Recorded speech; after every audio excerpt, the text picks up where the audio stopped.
안녕하세요. 정보의 바닷속에서 길을 잃지 않고 핵심만 쏙쏙 얻어가고 싶으신 여러분 반갑습니다. 오늘은 저희가 여러분의 일상을 더 건강하고 활기차게 만들 비법들을 좀 찾아왔습니다.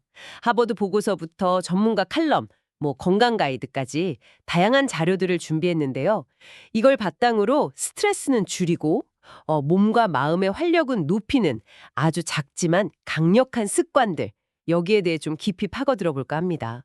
네, 목표는 분명해요. 그냥 이거 좋더더라 목록 나열이 아니라 진짜 당장 써먹을 수 있는 핵심, 네, 그 지혜를 딱 뽑아서 여러분 삶의 실제 변화를 만드는 방법을 같이 찾아보는 겁니다. 자, 그럼 시작해 볼까요? 사실 건강 습관 중요하다. 이거 모르는 분 없잖아요. 근데 꼭 시작하기 너무 어려워. 꾸준히 하는 게 제일 힘들어. 이렇게 말씀하시죠.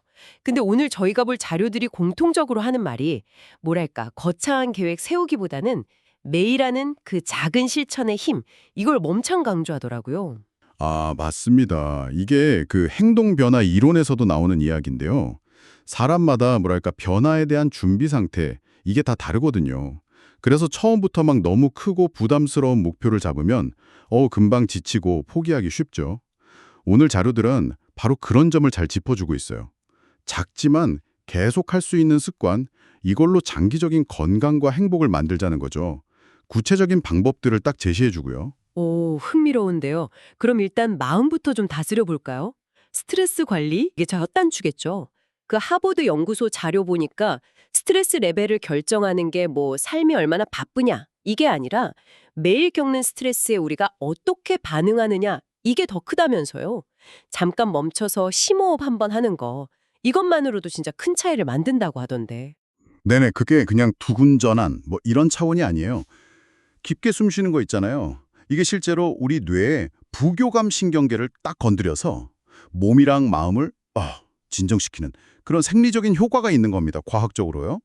예를 들어 에일리언 마인드 요가 채널에서 5분 명상 가이드 이런 거 보면 나오잖아요. 하루에 딱 5분이라도 괜찮으니까 코로 천천히 숨 쉬고 내쉬고 이 호흡에만 딱 집중하는 연습. 이게 스트레스 반응을 확 낮추는데 아주 그냥 직방입니다. 근데 여기서 중요한 건 내가 이걸 완벽하게 해야 해? 이런 부담은 버리고요. 그냥 지금 이 순간 이 호흡에 집중하는 것만으로 오케이다. 약간 이런 가벼운 마음으로 해보는 거죠. 그 순간적인 대처도 중요하지만 평소에 우리가 세상을 어떻게 보는지, 그러니까 생각하는 습관 자체를 좀 들여다보는 것도 필요하겠네요. GS 칼텍스 전문가 칼럼 보니까 자동사고랑 스키마 얘기가 나오던데 재밌더라고요. 특히 그 부정적인 자동사고 있잖아요. 이게 습관이 되면 그냥 기분만 안 좋은 게 아니라 우울증, 불안감 높아지고 심지어 영국 UCL 연구 보니까 치매 위험까지 높일 수 있다. 이건 진짜 좀 귀 기울여야 할 것 같아요. 맞습니다. 그 생각의 습관이라는 게 우리 정신 건강이랑 뇌 기능에 미치는 영향이 우리가 생각하는 것보다 훨씬 크다는 거죠. 근데 또 희망적인 건 뭐냐면 이런 부정적인 생각 패턴을 우리가 알아채리고 바꿀 수 있다는 거예요. 그 칼럼에서도 자기자비, 영어로는 셀프 컴패션이라고 하죠. 이걸 강조하는데요. 실수하거나 좀 힘든 일이 있을 때 막 자신을 몰아붙이잖아요, 보통. 그러지 말고 그냥 친구 대하듯이 좀 너그럽게 괜찮아, 그럴 수 있지 하고 다독여주는 태도. 이걸 의식적으로 연습하는 거예요. 또 괜찮아, 이만하면 잘했어, 다음엔 더 잘할 수 있을 거야. 이런 긍정적인 말들을요, 스스로한테 소리내서 해주는 거. 언어 치유라고도 하던데 이것도 실제로 뇌의 그 감정 처리 영역, 편도체 같은 곳에 좋은 영향을 줘서 회로 자체를 좀 긍정적으로 바꾸는 데 도움이 된다고 합니다. 그렇군요. 그럼 이런 긍정적인 마음 상태를 진짜 내 습관으로 만들려면 구체적으로 뭘 하면 좋을까요? 여러 자료에서 좀 비슷한 팁들이 있었던 것 같은데, 예를 들면 잠들기 전에 아주 잠깐이라도 그날 고마웠던 일 한두 개 떠올려 보기, 헤딩이 재그만 블로그 이런 거나, 아니면 하루 동안 느꼈던 감정을 길게 쓸 필요도 없이 몇 단어라도 그냥 끄적여보는 감정일기, GQ 코리아 헤딩이 재그만 블로그 이런 거요. 네, 바로 그런 것들이죠. 이런 활동들이 다 보면 짧지만 뭔가 딱 구조화된 성찰을 하게 만드는 거거든요. 하루를 좀 기분 좋게 마무리하게 도와주고 그날 쌓였던 감정 찌꺼기 같은 걸 좀 정리해주고요. 또 궁극적으로는 나 자신을 더 깊이 이해하게 되는 거죠. 그 노스캐롤라이나 대학의 바바라 프레드릭슨 교수 연구에서도 나오잖아요. 이런 긍정적인 감정이 그냥 기분만 업시키는 게 아니라 뭐 문제 해결 능력, 학습 속도, 아니면 힘든 일 겪고 다시 일어나는 힘, 회복 탄력성 이런 것까지 실제로 막 향상시킨다고요. 결국 핵심은 그거 같아요. 행복은 강도보다 빈도다. 막 엄청난 이벤트가 아니라 그냥 소소한 긍정 경험을 자주 만드는 습관 자체. 네, 그게 중요한 것 같습니다. 네, 마음 습관 얘기 잘 들었고요. 이제 몸 건강으로 한번 넘어가 볼까요? 아까 그 마음챙김이 정신적인 리셋 버튼이라면 이 신체 활동은 진짜 몸의 리셋 버튼 역할을 하는 것 같아요. 운동 좋은 거야 뭐 두말하면 잔소리죠. 근데 그 하버드 연구에서 매일 꾸준히 운동하면 수명이 막 10년 이상 늘어날 수도 있다. 이건 정말 강력한 동기부여인데요. 물론 뭐 어떤 운동을 어떻게 하느냐에 따라 좀 다르겠지만요. 장성시민연대 가이드에서도 신체 활동이 정신건강, 잠의 질, 뭐 전반적인 에너지 레벨 형상에 다 좋다고 하고요.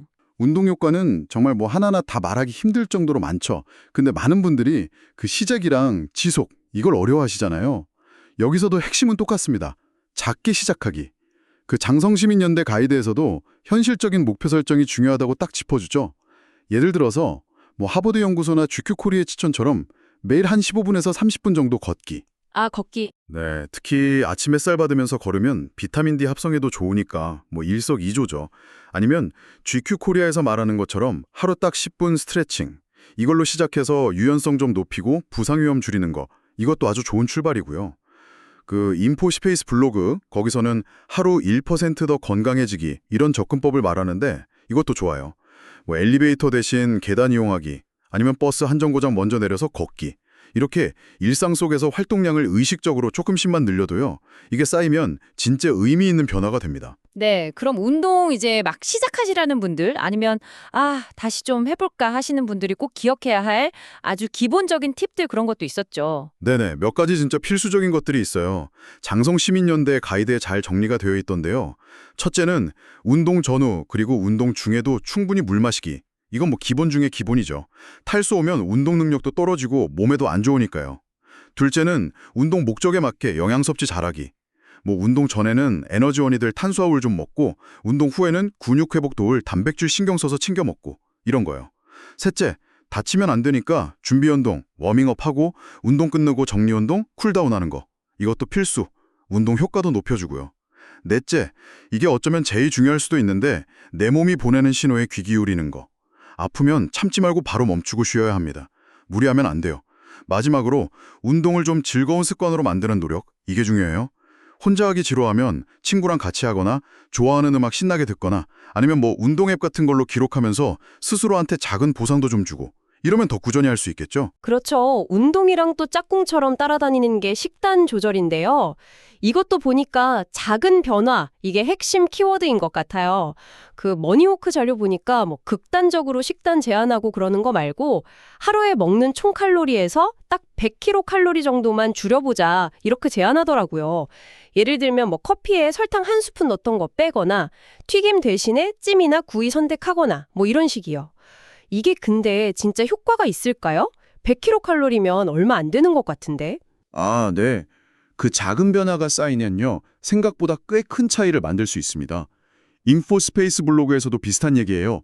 뭐 흰쌀밥 대신 현미밥이나 잡곡밥 먹고 흰빵 대신 통밀빵 구르고 이런 미세 조정을 이야기하거든요. 이런 방식이 좋은 게 뭐랄까 지속 가능성이 높다는 거예요. 꾸준히 할 수 있다는 거죠.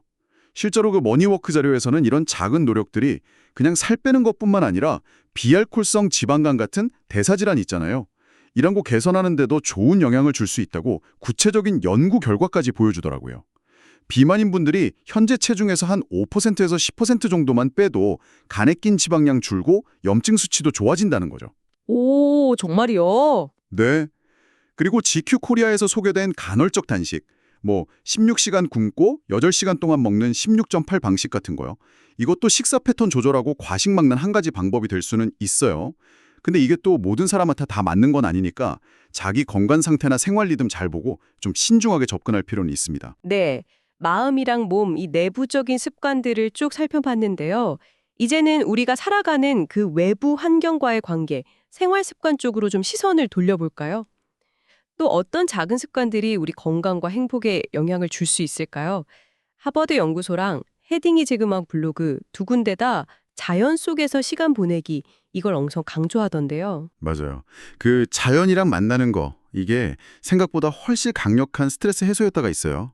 하버드 연구소에 따르면요. 일주일에 한 몇 번, 딱 20분에서 30분 정도만이라도 괜찮으니까 공원이나 숲, 아니면 그냥 집 근처에 나무 좀 있는 곳 있잖아요.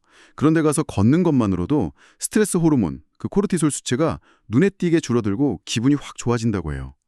그때 그냥 멍하니 걷는 것도 좋지만 하버드 연구소에서 제안하는 것처럼 바람 소리, 새소리, 나뭇잎 스치는 소리, 이런 자연의 소리에 좀 의식적으로 귀를 기울여 보는 거. 자연 명상이죠. 이것도 마음의 평화를 찾는 데 진짜 큰 도움이 됩니다. 꼭 어디 멀리 나가야만 하는 건 아니군요. 네, 그렇죠. 헤딩이 지그만 블로그에서도 말하듯이 집안에 작은 식물 화분 몇 개만 둬도 실내 공기질도 좋아지고 또 심리적으로도 안정감을 얻는 효과가 있다고 하고요. 아, 자연과 연결되는 것도 중요하지만 요즘 세상에는 어쩌면 그 디지털 기기랑 좀 건강하게 거리 두는 거 이게 더 시급할지도 모르겠어요. 스마트폰, 컴퓨터 없이 살기 진짜 힘든데 이걸 좀 현명하게 쓰는 습관이 필요하다. 이런 지적들이 많더라고요. 네, 바로 그 점입니다. 의도적으로 디지털 기기에서 잠시 좀 벗어나는 시간, 이게 필수라는 거죠. 여러 자료에서 디지털 디톡스 필요하다고 얘기하는데 재밌는 게 그 권장 시간이 조금씩 달라요. GQ 코리아는 하루 1시간, 헤딩이 지그만 블로그는 30분, 인포스페이스 블로그는 단 10분이라도 괜찮다 이렇게 말하거든요. 아, 시간이 다르네요. 네, 근데 여기서 우리가 뭘 캐치해야 하냐면 시간의 그 절대적인 길이가 중요한 게 아니라 의도적으로 딱 끊어내는 거, 그 자체가 중요하다는 거예요. 아주 짧은 시간이라도 뇌를 그 과도한 자극에서 좀 쉬게 해주면 정신적인 피로가 줄고 오히려 집중력이나 창의력을 발휘할 수 있는 그런 정신적인 여유 공간이 생긴다는 거죠. 그리고 이런 디지털 휴식은요, 질 좋은 잠이랑도 바로 연결됩니다. 헤딩이 지그만 블로그에서는 하루 7시간 이상 자는 걸 목표로 하라고 하고, 인포스페이스 블로그에서는 규칙적인 취침, 기상시간 지키고 특히 자기 전에 스마트폰 보는 거 줄이는 거, 이게 잠의 질을 높이는 핵심이라고 강조하고요. 그리고 이 모든 습관들과 더불어서 어쩌면 가장 근본적일 수 있는 또 하나의 아주 중요한 요소가 있습니다. 하버드 연구소 자료에서 특히 강조했던 부분인데요. 바로 소중한 사람들하고의 관계를 의식적으로 우선순위에 두는 겁니다. 아, 관계요? 네, 바쁘다는 핑계로 맨날 문자나 이메일로만 연락하기 쉽잖아요. 근데 가끔은 진짜 시간을 내서 직접 만나거나 아니면 전화통화라도 해서 목소리 듣고 교감하는 거. 이게 깊은 유대감이나 소속감을 만드는 데 결정적이라는 거죠.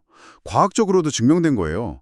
이런 건강한 사회적인 연결이 스트레스를 막아주는 완충제 역할을 하고 행복감을 높여서 우리가 앞에서 말한 그 모든 건강 습관들의 효과를 더 크게 만들어주는 그런 기반이 된다는 겁니다. 와, 정말 그렇네요. 오늘 진짜 여러 자료들을 깊게 파고 들어보니까 건강하고 활력 넘치는 삶이라는 게 꼭 엄청난 노력이나 막 극적인 변화가 있어야만 얻어지는 건 아니구나. 이걸 다시 한번 확인하게 되네요. 오히려 매일 꾸준히 하는 정말 사소해 보이는 그런 습관들이 복리처럼 차곡차곡 쌓여서 결국에는 큰 차이를 만들어낸다는 것. 이게 오늘 저의 분석의 가장 중요한 발견 아닐까요? 정확히 그 말씀 드리고 싶었습니다. 오늘 우리가 나눈 이야기들 있잖아요. 스트레스 받을 때 잠깐 심호흡하기, 짧게 산책하거나 스트레칭하기, 또 나 자신한테 따뜻한 말 한마디 건네기, 하루의 감사함이나 감정 돌아보기, 잠깐이라도 디지털 기기에서 벗어나기, 충분히 자기, 그리고 소중한 사람들과 연결되기. 이 모든 것들이 당장 오늘부터라도 해볼 수 있는 아주 작고 구체적인 행동들이에요. 헤딩 지그만 블로그에서도 강조했듯이 완벽하게 해야 한다는 부담감보다는 꾸준히 이어가는 그 과정 자체에 의미를 두는 게 중요합니다. 행동 변화는 목적지가 아니라 여정이니까요. 여러분 자신에게 가장 잘 맞고 또 가장 쉽게 시작할 수 있는 것부터 하나씩 좀 즐겁게 시도해 보시면 좋겠습니다. 네, 오늘 저희가 함께 나눈 이 이야기들이 여러분의 하루하루에 긍정적인 에너지를 불어넣는 작은 씨앗이 되었으면 하는 바람입니다. 마지막으로 여러분 각자에게 한번 생각해 볼 질문 하나를 좀 남겨드리고 싶어요. 오늘 우리가 같이 살펴본 여러 습관들 말고 이 복잡하고 때로는 좀 버거운 현실 속에서 여러분 자신을 단단하게 지탱해주는 나만의 마음의 낫, 앵커 같은 거 혹시 있으신가요? 매일 실천할 수 있는 아주 작고 사소할지라도 오롯이 여러분에게 힘과 평온을 주는 그런 특별한 활동이나 마음가짐이 있다면 그게 무엇일지 한번 떠올려 보시는 건 어떨까 싶습니다. 있는 탐구를 함께 해주셔서 정말 감사합니다. 다음 시간에 더욱 유익하고 흥미로운 분석으로 다시 찾아뵙겠습니다.